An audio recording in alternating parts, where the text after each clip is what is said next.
Kalau memang di kondisi realnya di daerah itu dia nggak miskin, jadi sanggah. Atau sebaliknya, kalau dia itu misalkan mampu dikatakan miskin, atau miskin dikatakan mampu, dia bisa menyanggah. Hingga guru itu harus hafal muridnya itu Mbak, A, B, C, D.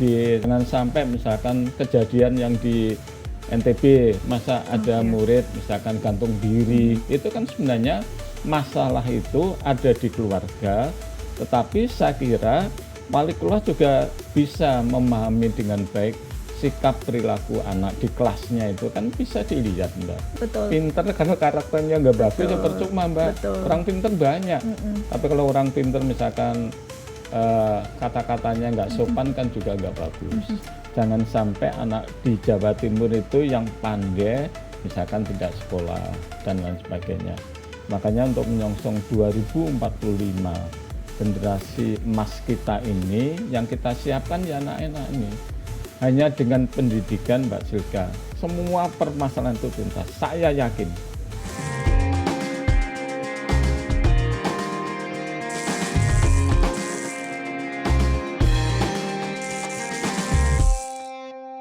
Assalamualaikum warahmatullahi wabarakatuh, dulur Jatim. Jumpa lagi bersama saya Silka Suarizona dalam Ngobrol Bareng Dewan, podcast Jatim Channel DPRD Provinsi Jawa Timur. Nah, dulur Jatim, kita tahu ya bahwa setiap tahun Provinsi Jawa Timur ini telah menggelontorkan puluhan ribu beasiswa untuk membantu siswa dan juga mahasiswa. Dan tahun ini lebih dari 72.000 beasiswa diberikan untuk anak SMA dan juga SMK swasta. Nah, tapi di sisi lain, permasalahan di sektor pendidikan pun juga masih menjadi PR kita bersama. Nah, lantas apakah program beasiswa ini betul-betul tepat sasaran dan bisa menjadi solusi? Kita akan bahas bersama dengan narasumber yang luar biasa. Sudah hadir di sini Dr. Haji Rasio MSI, anggota Komisi E DPRD Provinsi Jawa Timur. Assalamualaikum Pak Rasio. Waalaikumsalam Mbak Silka. Bagaimana kabar hari ini Pak? Alhamdulillah sehat-sehat. Alhamdulillah sehat dan semangat ya, karena kita tahu tentu. juga Pak Rasio ini sangat concern di dunia pendidikan. Nah, kita akan membahas terkait dengan beasiswa dan juga bantuan pendidikan ini apakah sudah tepat sasaran. Tapi kalau melihat problematika yang ada ya Pak di sektor pendidikan ini, sebetulnya bagaimana kondisinya? Masalah terbesar itu ada pada aksesnya kah, biayanya kah, kualitasnya kah, atau justru mungkin ketiganya? Nah, gimana nih Pak Rasio? Ya, tentu pendidikan itu pasti ada masalah. Namanya kegiatan program yang harus dilakukan kita bersama, tetapi tentu pemerintahan itu ya pemerintah eksekutif dan legislatif berupaya sekuat tenaga dalam rangka mengurangi beban masalah itu. Misalkan masalah pemerataan kesempatan memperoleh pendidikan bagi semua warga masyarakat di Jawa Timur itu juga dilakukan dengan baik. Pemerintah Provinsi Jawa Timur bersama dengan DPRD bekerja bersama-sama, misalkan memberikan bantuan pada mereka dari keluarga desil 1, desil 2, desil 3 sampai 5. Kemudian pendatanya kita lakukan secara akurat sehingga nanti bantuan beasiswa itu tepat pada sasaran. Dan itu sudah dilakukan tentu dukungan dari DPRD Provinsi Jawa Timur. Saya alhamdulillah Mbak Silka, karena saya ini mantan Kepala Dinas Pendidikan sehingga tahu persis permasalahan pendidikan itu seperti apa. Kalau dikatakan nggak ada masalah ya nggak mungkin, namanya mendidik ya. Dalam keluarga saja mendidik anak tentu ada masalah. Makanya kita kurangi permasalahannya itu, kemudian kita berikan muatan positif pada kemungkinan apa yang dilakukan oleh pemerintah Provinsi Jawa Timur. Alhamdulillah kemarin misalkan memberikan bantuan beasiswa dan baru dilakukan itu sebanyak kurang lebih 72.000 anak-anak SMA dan SMK diberikan bantuan, misalkan besarnya 1 juta rupiah. Ini sudah luar biasa, artinya ada dana 72 miliar dari anggaran pendidikan dikurangi kegiatan itu diberikan kepada anak-anak yang orang tuanya miskin. Sehingga dengan demikian tidak ada misalkan permasalahan sekolah sulit dan sebagainya. Makanya pemberian beasiswa itu diberikan khususnya kepada anak dari yang sekolah di swasta. Kalau sekolah negeri pada umumnya kan mereka mampu dan lain sebagainya. Selain itu juga diberikan bantuan operasional penyelenggaraan BOPP. BOPP itu sesuai satuannya per siswa, misalkan 1 juta rupiah kali jumlah siswa yang ada di situ, itu kan besar. Ada lagi bantuan operasional sekolah. Bantuan operasional juga satuan kosnya juga tinggi. Dengan dana bantuan operasional sekolah, kemudian dana BOPP yang dilakukan oleh pemerintah Provinsi Jawa Timur, kemudian beasiswa itu saya kira ini membantu meringankan beban dari wali murid untuk menyekolahkan anaknya sekolah ke sekolah lanjutan atas. Karena gini Mbak Selka, kenapa pemerintah itu konsentrasinya pada pendidikan? Karena hanya dengan pendidikan yang bagus, yang berkualitas itu adalah semua permasalahan itu bisa diatasi dengan baik. Kalau pendidikannya misalkan nggak bagus, juga sulit untuk mendorong misalkan anak bekerja. Jadi mengentaskan kemiskinan yang dilakukan pada saat ini dengan sekolah rakyat, itu juga memberikan kesempatan pada orang-orang yang sangat miskin atau miskin ekstrim itu agar anaknya sekolah dibiayai negara, bahkan boarding school dan lain sebagainya. Tujuannya apa? Tujuannya agar anak-anak nanti sukses sekolahnya. Bahkan kami berjuang dengan teman-teman komisi itu memperjuangkan agar anak-anak yang lulus SLTA bisa melanjutkan di perguruan tinggi, dibiayai oleh pemerintah. Dengan beasiswa tadi ya. Dengan beasiswa. Kalau di Surabaya kan ada namanya beasiswa pemuda tangguh ya, Pak Rasio. Kalau di Jawa Timur sendiri beasiswanya? Beasiswa itu namanya ya bantuan beasiswa kepada anak-anak dari keluarga miskin ekstrim yang tadi besarannya 1 juta rupiah. Kita berikan pada anak-anak yang tidak diterima sekolah negeri. Jadi sehingga mengurangi beban lah dari orang tua. Biasanya kalau sekolah swasta kan biayanya mahal dan lain sebagainya. Nah, biaya mahal itu biasanya bagi orang tua yang kondisi ekonominya lemah juga sulit. Makanya pemerintah Jawa Timur memberikan bantuan sebesar 72.000 siswa wali murid. Artinya harapannya ya 72 siswa ini bisa sekolah di sekolah swasta. Sehingga kalau dia kesempatan belajar di sekolah swasta tentu akan mendorong peningkatan angka partisipasi kasarnya maupun APM-nya, angka partisipasi murninya. Di Jawa Timur saya kira luar biasa. Angka partisipasi murni untuk SLTA itu sudah mendekati 85%, artinya hampir 100%.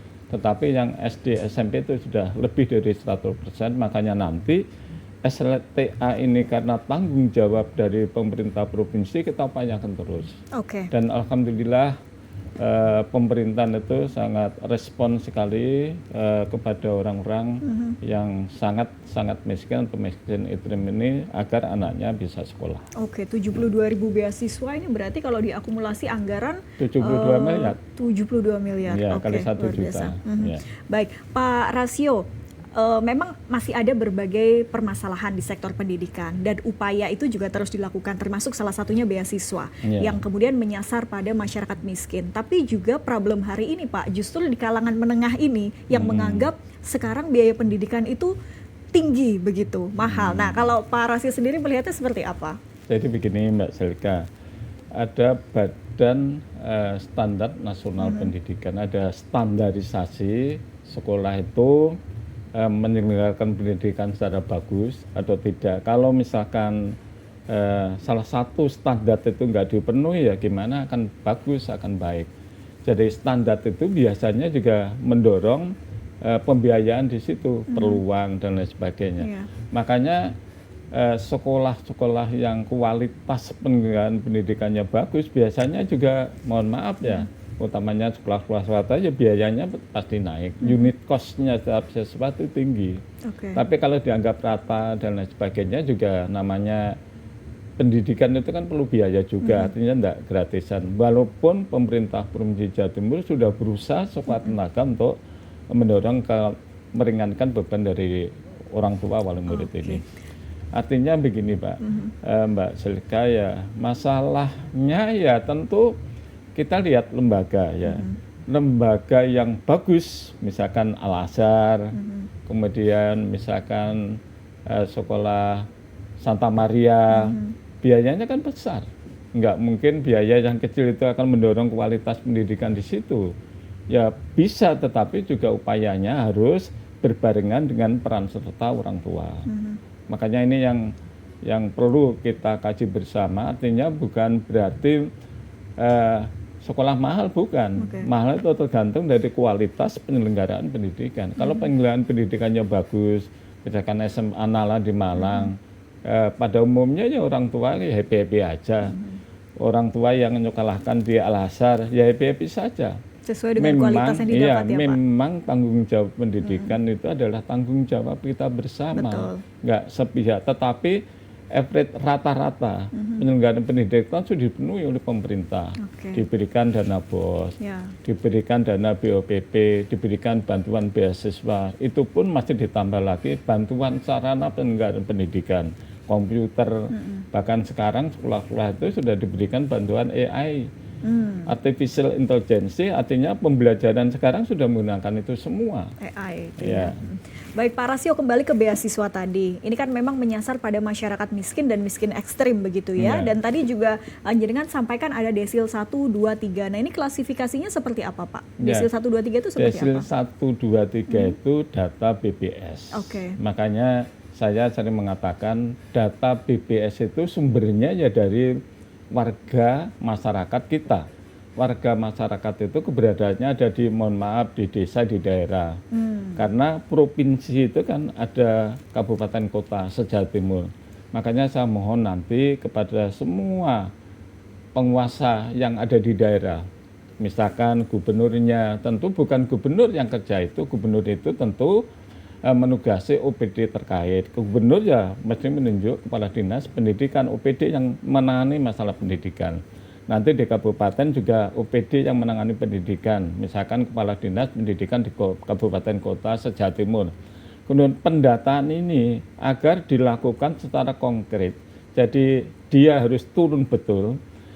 Rakyat itu kan sebenarnya menjadi kewenangan RT, Mbak. Jadi RT itu, saya dulu pernah jadi RT, Mbak. Jadi RT itu hafal biasanya ada berapa kakak. Misalkan 150 kakak. 150 kakak itu misalkan desil 1 itu per 10-an, Mbak. 10% dari jumlah keluarga itu yang di bawah, kesejahteraannya di bawah. Nah, kesejahteraan ini biasanya yang menentukan BPS. Makanya kalau turun ke bawah harus bersama dengan BPS. Kadang-kadang yang saya ketahui data yang diampu oleh RT nggak sama dengan BPS, atau sebaliknya BPS nggak sama dengan kondisi real yang ada di RT itu. Makanya setiap saya turun ke daerah dalam rangka reses, saya menekankan Pak RT itu harus hafal betul, misalkan jumlah kakak kita, misalkan 150 kakak. Yang miskin itu yang di bawah, miskin itu kan bisa dilihat, Mbak. Saya hafal misalkan ada berapa rumah tangga, orang-orang yang submit, dan itu perlu dibantu. Yang tahu siapa ya RT-nya itu. Miskin itu dalam arti misalnya dilihat dari kondisi rumahnya kah, atau pendapatannya, atau gimana Komplek. Pak Rasio? Kesejahteraan berarti pendapatan. Pendapatan keluarga, misalkan dia nggak kerja itu gimana ya Mbak? Pendapatan kalau di BPS ditentukan misalkan sehari misalkan 500.000, itu ada kelasnya, sehingga itu diambil 10%, itu namanya Ditizen 1. Terus 11% sampai 20 itu Ditizen 2, artinya pendapatan sejahtera itu meningkat. Yang 10% itu kecil, kemudian di atasnya itu Ditizen 2, di atasnya lagi 21 sampai 30 Ditizen 3 dan lain sebagainya sampai Ditizen 5. Kalau ke atas sudah sejahtera, nggak perlu dibantu. Tapi kadang-kadang yang namanya orang ya, kadang-kadang yang dibantu justru Ditizen 5 yang nggak masuk itu dibantu, kan nggak pas itu. Iya, betul. Nah, yang tahu seperti itu ada RT-nya. RT kalau nggak, makanya sekarang ada sanggahan. Kalau memang di kondisi realnya di daerah itu dia nggak miskin, jadi sanggah. Atau sebaliknya, kalau dia itu misalkan mampu dikatakan miskin, atau miskin dikatakan mampu, dia bisa menyanggah. Nyanggah itu bisa online, nanti langsung di Google ada itu langsung di BPS disanggah, nanti akan dicek kembali. Yang berhak menyanggah siapapun? Ya siapapun, Okay. ya utamanya RT yang tahu persis. Kalau orang lain kan nggak ngerti Mbak Silka, misalkan di RT tertentu, orang RT itu loh berapa sel, 150 kakak nggak banyak. Yang mohon maaf, orang-orang yang kaya di situ berapa. Jadi kesejahteraannya diukur 10%, di season 1, nanti naik 20%, di season 2 sampai 30, di season 3 terus sampai di season 5 50%. Di atas 50% dianggap sudah mampu. Oke, jadi itu untuk pengklasifikasikannya begitu ya. Dan itu harus dipahami oleh Pak RT, Pak Lurah. Pak Lurah saja juga lingkupnya terlalu besar, Mbak. Tetapi Pak Lurah harus memahami ini untuk menjelaskan kepada Pak RT. Makanya saya kalau ketemu pada saat reses dengan Pak Lurah, saya tekankan jangan sampai misalkan masalah data di season 2, di season 3, 4, dan 5 itu nggak dipahami dengan baik oleh pemerintah daerah yang ada di bawah itu. Oke, Pak Rasio, ini kembali terkait dengan beasiswa ya. Biasanya kan anggapan masyarakat yang dapat beasiswa itu ya yang pintar begitu. Yang miskin belum tentu begitu ya. Nah, menurut jenengan sendiri, apakah sistem beasiswa kita ini masih lebih condong pada yang prestasi atau kebutuhan ekonomi? Mungkin memang banyak beragam jenis beasiswa begitu ya. Tapi kalau menurut jenengan sendiri bagaimana beasiswa itu macam-macam. Beasiswa prestasi, prestasi itu bisa akademis, artinya dia memang pintar gitu ya. Kemudian prestasi non akademis dalam bidang akhlak, misalkan agama. Dia hafal juz, misalkan apakah juz 1, juz 2, juz 3, juz 4 dan lain sebagainya, itu ada penghargaan. Bahkan kalau daftar di sekolah negeri dia langsung diterima. Prestasi olahraga, dia misalkan olahraga basket tingkat nasional langsung gitu ya. Itu namanya prestasi. Nah, prestasi akademik ya nilainya bagus, apalagi sekarang ini ada TKA, tes kompetensi akademis. Nah, tes kompetensi akademis ini sebenarnya untuk mengukur kemampuan murid, layakkah ini dan lain sebagainya. Sekarang standarnya itu kan, mohon maaf, dengan kurikulum merdeka itu semuanya merdeka, nggak sekolah ya lulus, nggak belajar ya lulus, nggak ada dorongan semangat untuk belajar. Makanya pemerintah dalam hal ini Kementerian Pendidikan Dasar dan Menengah menyelenggarakan yang dinamakan TKA itu. Tes kompetensi akademik ini, misalkan matematika, bahasa Inggris hanya 3 mata pelajaran, tapi itu standarnya standar nasional. Jadi kalau TKA-nya bagus, berarti ya prestasinya bagus. Beda dengan nilai rapor. Nilai rapor itu sekolah, levelnya di sekolah. Kalau TKA itu nasional, kalau dulu ujian nasional. Jadi untuk mengukur standar secara nasional, sehingga ukurannya ini ya sudah nasional, berarti prestasinya bagus, bisa diterima, misalkan yang SMA mendaftar ke perguruan tinggi negeri dan lain sebagainya. Jadi itu yang dilakukan pemerintah sekarang ini. Jadi beasiswa itu bisa prestasi, bisa dan bukan prestasi, ya, non akademis. Baik, kalau terkait yang beasiswa untuk masyarakat miskin tadi dari Jawa Timur ini kan 72.000 sekian dan rata 1 juta ya Pak. Ini mekanisme penyalurannya langsung ke siswa itu di awal atau ke sekolah atau gimana Pak Rasio? Jadi pendataan biasanya awal. Pendataan pada saat SPMB, seleksi penerimaan murid baru, kita data gitu ya. Terus kalau apa itu pada saat SPMB itu sudah diluncurkan dana itu. Gunanya apa? Gunanya untuk mendorong anak, jadi nggak ada lagi permasalahan masalah biaya karena sudah dibantu oleh pemerintah. Dan itu hanya pemerintah Provinsi Jawa Timur. Pak Ngapunten, 1 juta itu per apa? Atau sekali itu saja? Ya sekali pada saat itu pendaftaran aja. Itu ya?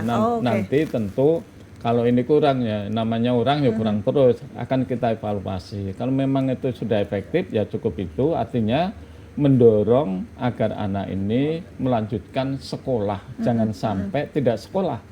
Misalkan lulus SMP, daftar di SMK swasta, sudah dibantu kalau dia yang miskin.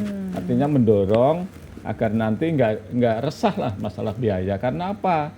Swasta kalau nggak narik wali murid juga repot, untuk bayari gaji dari mana uang itu. Iya, betul. Makanya ini harus disadari Jawa Timur akan menurunkan peraturan gubernur yang nanti artinya tanggung jawab pendidikan itulah tanggung jawab kita bersama antara masyarakatnya, wali muridnya, kemudian pemerintahnya. Makanya Jawa Timur memberikan bantuan itu. Oke. Pak Rasio, ini kan dapat 1 juta ya untuk 1 kali itu di awal. Apakah misalnya nanti siswa bisa mendapatkan beasiswa lain? Dalam arti boleh ya, double bisa. ya. Oke. Kalau dia berprestasi bisa. Tapi bantuan yang lain kan nggak hanya beasiswa aja, Mbak. Ada bantuan operasional sekolah dalam bentuk BOS yang dibantu lembaga. Tapi lembaga itu untuk kegiatan belajar mengajar murid juga. BOPP juga lembaga. Lembaga ini juga digunakan, aturannya ada itu. Jadi salah satunya ya dalam rangka memenuhi standar nasional pendidikan. Agar apa? Agar penyelenggaraan pendidikan itu berkualitas bagus. Akhirnya harapannya itu penyelenggaraan pendidikannya bagus, mendorong kegiatan belajar mengajarnya baik, akhirnya kualitas pendidikannya menjadi baik. Betul. Ya. Untuk penerima beasiswa tadi, Pak Rasio, ketika misalnya siswa melakukan pelanggaran atau lain sebagainya, ada sanksi tidak? Misalnya ditarik kembali atau apa begitu? Kalau pelanggaran itu lihat, pelanggaran itu tentu tanggung jawab lembaga sekolah, karena level bawah itu, yang tahu ya sekolah. Makanya di sekolah itu kan ada kelas-kelas gitu ya. Kelas itu tanggung jawabnya wali kelas. Wali kelas harus secara objektif melihat dampak dari bantuan itu, kemajuan belajar anak saya di kelas misalkan 1A. Itu kan tahu persis ya, satu kelas hanya berapa Mbak sekarang. Kalau dulu jumlahnya 40, sekarang itu lebih kecil daripada 40, kurang lebih 30-an. Saya dulu guru. Sehingga guru itu harus hafal muridnya itu Mbak, A, B, C, D, sampai sekarang kalau saya ketemu dengan murid, lo itu Pak Guru, Pak Rasio gitu ya. Itulah tugasnya wali kelas. Jangan sampai misalkan kejadian yang di NTB, masa ada murid misalkan gantung diri, itu kan sebenarnya masalah itu ada di keluarga, tetapi saya kira wali kelas juga bisa memahami dengan baik sikap perilaku anak di kelasnya itu kan bisa dilihat Mbak. Hanya anak 30 aja. Karena wali kelas itu yang tanggung jawab di kelasnya itu. Yang tanggung jawab di rumah tentu ya wali muridnya, orang tuanya. Makanya orang tuanya juga harus peduli. Kalau orang tuanya juga lepas tangan, tidak peduli kepada anaknya juga repot juga. Jadi tanggung jawab pendidikan di sekolah-sekolah, di rumah ya wali muridnya. Misalkan anak ini kok bolos dan lain sebagainya, saya kira itu tangan nih, namanya anak Mbak, ya kadang-kadang ya nakal ya enggak. Gitu. Betul. Ya. Selama ini Pak Rasio dari Komisi E ketika melakukan fungsi pengawasannya begitu ya, apakah ada temuan tidak tepat sasaran begitu untuk beasiswa ini atau semuanya overall aman? Tugasnya Dewan itu ada 3 Mbak, budgeting, anggaran. Saya menyusun anggaran bersama dengan OPD, dengan pemerintah. Makanya tadi saya katakan pemerintahan itu ya eksekutif, legislatif. Kita nyusun bareng, misalkan anggaran di Provinsi Jawa Timur, misalkan pada saat dulu Sekda sudah lebih dari 30 triliun. Sekarang kan efisiensi anggaran, misalkan sekarang 26. Nah, 26 itu untuk apa? 26 itu untuk visi misinya gubernur apa? Dan nanti pada saat DPRD reses itu masukan dari masyarakat apa itu kita anggarkan di situ. Makanya jauh-jauh sebelumnya anggaran itu harus dirancang dulu. Gitu. Kalau enggak ya sulit juga gitu ya. Makanya Dewan itu sekarang menjadi tumpuan. Kalau Dewannya misalkan enggak peka terhadap kebutuhan masyarakat juga misalkan di demo dan lain sebagainya. Sekarang Dewannya kerja apa dan lain sebagainya. Jadi ini yang memerlukan perhatian, sehingga Mbak Silka, kami di Komisi E kebetulan juga menangani pendidikan. Saya dulu basicnya ya dari situ ya saya tahu persis apa masalahnya.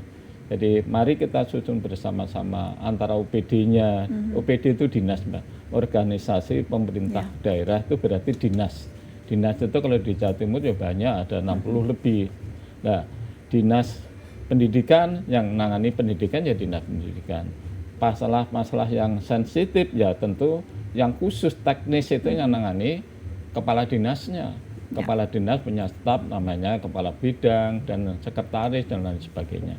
Oke, jadi selama ini dalam melakukan pengawasan masih berjalan sesuai ya Pak untuk beasiswa ini ya, tepat sasarannya. Makanya tadi saya katakan itu fungsi budgeting anggarannya, kemudian controlling. Controlling itu pengawasan. Pengawasan itu makanya Dewan itu ada kegiatan kunjungan kerja. Kunjungan kerja di masing-masing daerah karena saya di PD Jawa Timur tidak mengevaluasi, mengawasi apakah program ini sudah dilakukan. Nah, yang tanggung jawab teknis ya UPD, dinasnya. Dinas itu punya dinas-dinas di kabupaten kota. Makanya saya ngecek misalkan beasiswa gimana, sudah dikontrol, ada masalah. Pada saat saya turun, saya kumpulkan para kepala sekolah, saya datang di situ, kemudian saya tanya satu persatu, fungsi kontrol. Kemudian, dan itu ketika melakukan itu aman semua ya Pak terkait beasiswanya ya? Kalau ada masalah pasti disampaikan. Ya nggak semua ada masalah. Ya nggak semua aman-aman saja namanya program kegiatan. Kemudian yang terakhir pembuatan peraturan legislasi.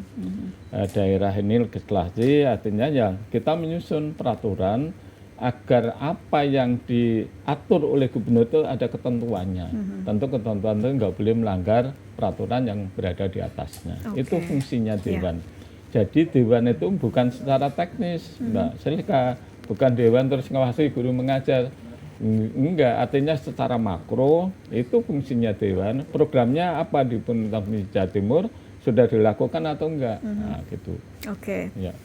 Barangkali misalnya ketika reses ada masyarakatnya yang sambat, Pak ini nggak dapat beasiswa misalnya barangkali. Jadi ada kegiatan di Dewan itu ada beberapa kegiatan reses itu Dewannya datang di komunitas masyarakat, menyadap aspirasi permasalahan masyarakat, diusulkan di situ, kemudian pengusulannya itu dibuat program. Di program tahunan itu nanti dibahas di musrenbang, musyawarah perencanaan pembangunan langsung disusun anggaran. Ya tidak semua usulan itu diterima ya tentu diimbangkan dengan anggaran yang ada juga. Kalau diterima semuanya duitnya nggak ada juga. Jadi itulah fungsinya Dewan. Disesuaikan dengan program prioritasnya juga ya. Pak Rasio, kalau angka putus sekolah di Jawa Timur seperti apa Pak? Kalau angka putus sekolah di SD itu kecil, 0,1. Rata-rata angka putus sekolah itu kecil Mbak. 0,1 SD, SMP 0,61, SMA 0,9. Jadi relatif kecil ya di Jawa Timur. Artinya anak-anak yang putus sekolah lah. Yang putus sekolah ini yang tahu adalah wali kelas. Agar wali kelas melaporkan kenapa anak itu putus sekolah. Apa karena biaya? Makanya biayanya itu tentu nanti diusulkan dalam bentuk beasiswa tadi atau dan yang lainnya. Bantuan itu kan tidak hanya BOS, BOPP, terus beasiswa, bisa menggunakan misalkan social corporate apa itu dana yang dari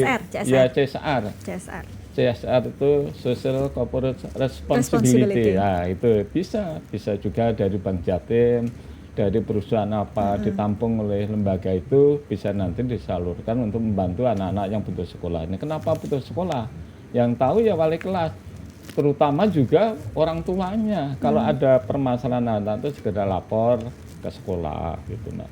Kalau enggak ya repot dong, tanggung jawab pendidikan itu sama, tanggung jawab kita semuanya.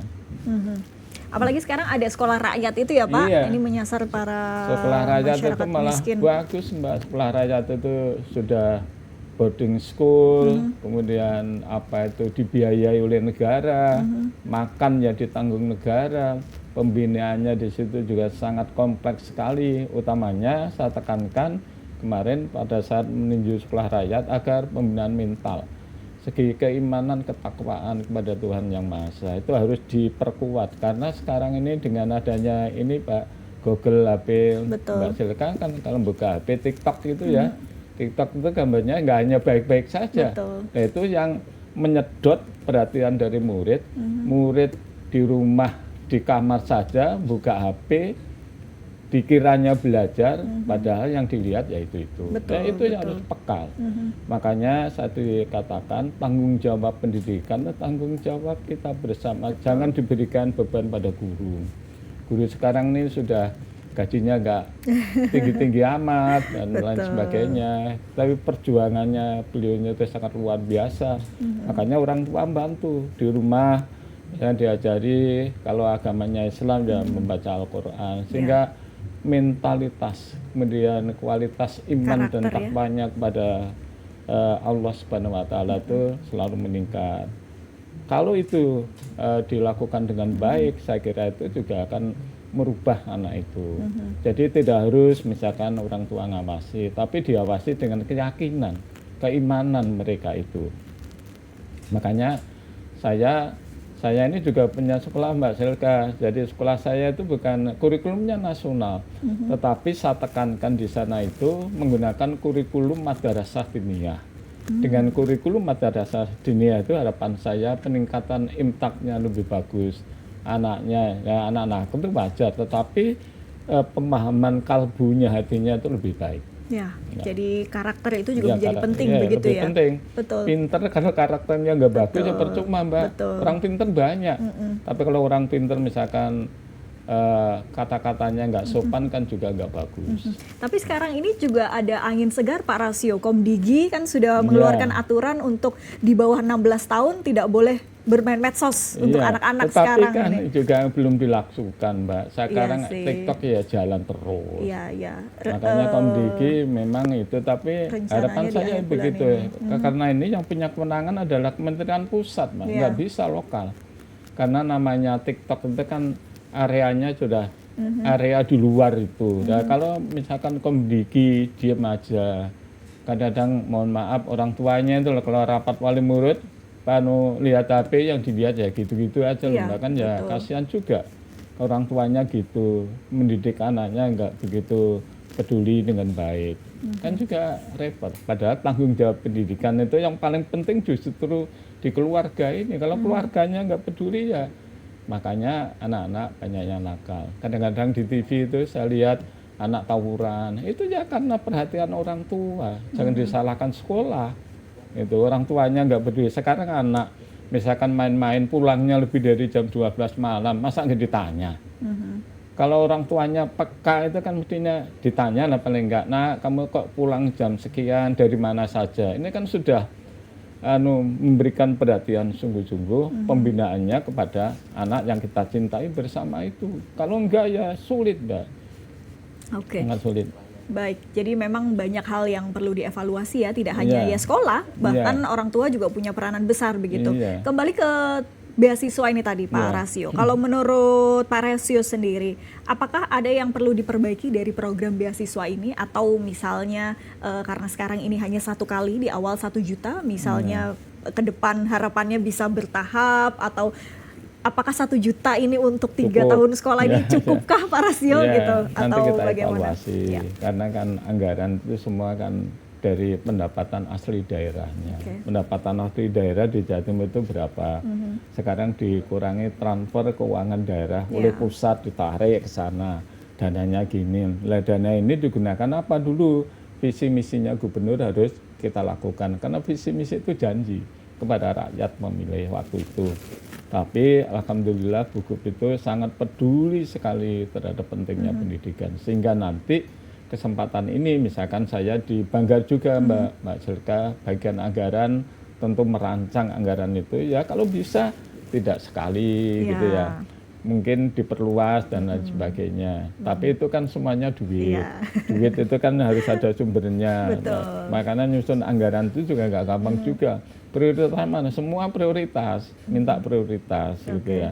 Tapi di dalam undang-undang kita, undang-undang dasar kita, anggaran pendidikan minimal 20%. Itu sudah deal, artinya nggak boleh tawar-tawar. Kalau kurang dari itu, APBD nggak disetujui oleh Mendagri. Makanya itu kita kejar 20% penuhi, bahkan Jawa Timur lebih dari 20%. Itu kan sangat luar oke. biasa. Kalau Surabaya itu setahu saya sekitar 190 miliar Pak, yang beasiswa pemuda tangguh tadi ya. Iya, tapi itu masuk, kalau masuk pendidikan, anggaran pendidikan itu include iya. pendidikan EBG. apa ya dan lain sebagainya. Makanya nanti itu harus dijelaskan pendidikan apa. Makanya pendidikan keseluruhan termasuk pelatihan itu 20% dari PAD dari Tapi itu APBD. full beasiswa saja Pak, 190 miliar itu. Iya. Mungkin ke depan Jawa Timur bisa lebih banyak lagi gitu ya Pak. Nanti kalau harapan saya wajib belajarnya tidak hanya pendidikan dasar 9 tahun. Kalau pendidikan dasar 9 tahun itu sudah ditentukan di dalam Undang-Undang Dasar 45, pasal 31 ayat 2. Artinya pendidikan dasar 9 tahun wajib dibiayai oleh negara, itu jelas. Ya. Tapi yang untuk pendidikan 12 menengahnya itu tahun belum, itu ya. 12 tahun. Tapi pada saat saya dulu kepala dinas sudah saya rintis. Nah itu tergantung juga peran serta dari pemerintah daerah. Dana itu kan dari pusat, provinsi, dan kabupaten kota. Oke. Pak Rasio, mungkin ini pertanyaan sedikit personal nih Pak. Pak Rasio ini kan lama di birokrasi ya, Iya. dan sekarang di DPRD begitu. Ini pengalaman yang paling menyentuh Pak, yang Bapak temui dari anak-anak yang kesulitan sekolah gitu. Ya, makanya tadi saya katakan dan sering saya katakan, tanggung jawab pendidikan itu loh tanggung jawab kita semua. Pembinaan anak itu sebenarnya sentralnya adalah di keluarga, Mbak. Sekarang 24 jam, 24 jam, 7 jam, jam 7 sampai katakan jam 2 di sekolah. Jam 7, 8, 9, 10, 11, 12, 13, katakan 7 jam. Selebihnya akan di rumah. Jadi banyak waktu di rumah, makanya orang tua juga jangan lengah untuk melaksanakan kegiatan pembinaan pada anak-anaknya itu, jangan sampai dibiarkan dan lain sebagainya.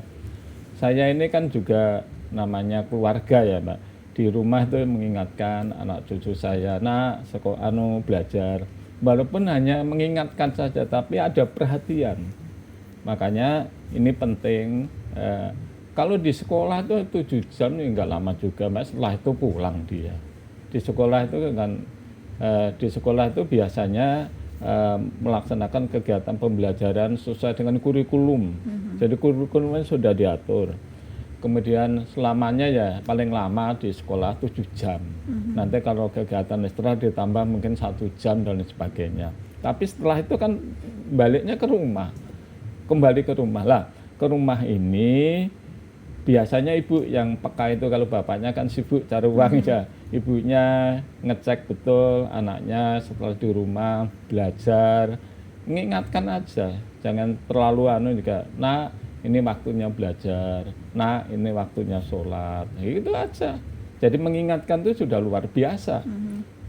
Sekali-sekali dilihat kalau dia di kamar itu misalkan mainan HP atau enggak, saya nih setiap hari gitu Mbak, terhadap cucu-cucu saya, karena anak saya sudah besar semua, sudah jadi orang semua.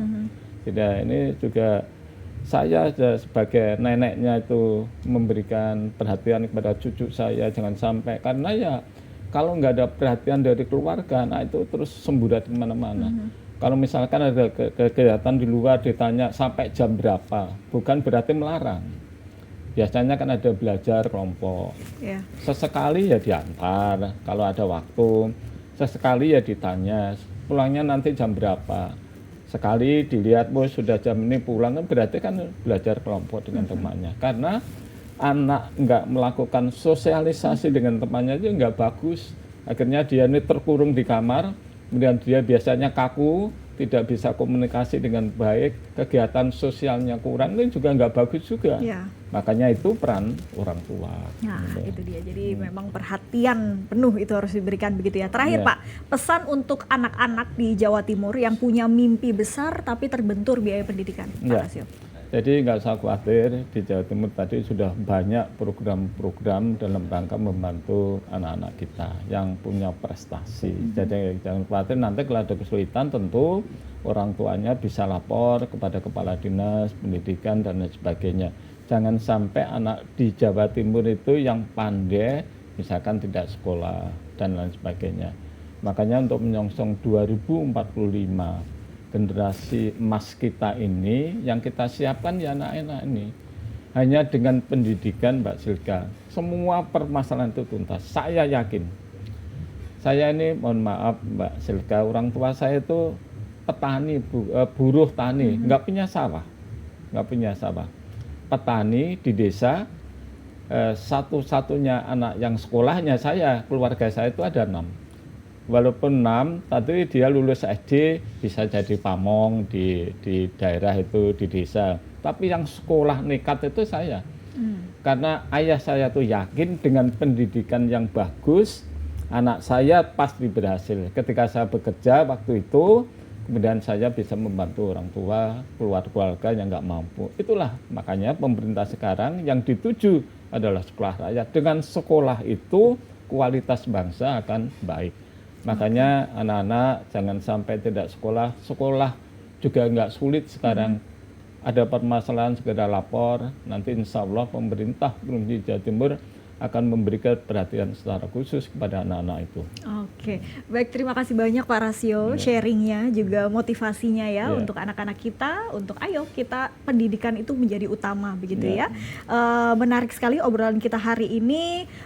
Walaupun masih banyak PR, tapi itu tugas kita bersama, ya keluarga, ya sekolah, ya pemerintah dengan berbagai upaya yang dilakukan. Tadi sekali lagi terima kasih banyak Pak Rasio, sehat dan sukses selalu Pak. Alhamdulillah. Dan untuk dulur Jatim semua, terima kasih atas kebersamaan Anda dalam Ngode, Ngobrol Bareng Dewan, podcast DPRD Provinsi Jawa Timur. Saya Silka Suarizona, sampai jumpa. Assalamualaikum warahmatullahi wabarakatuh. Waalaikumsalam warahmatullahi wabarakatuh.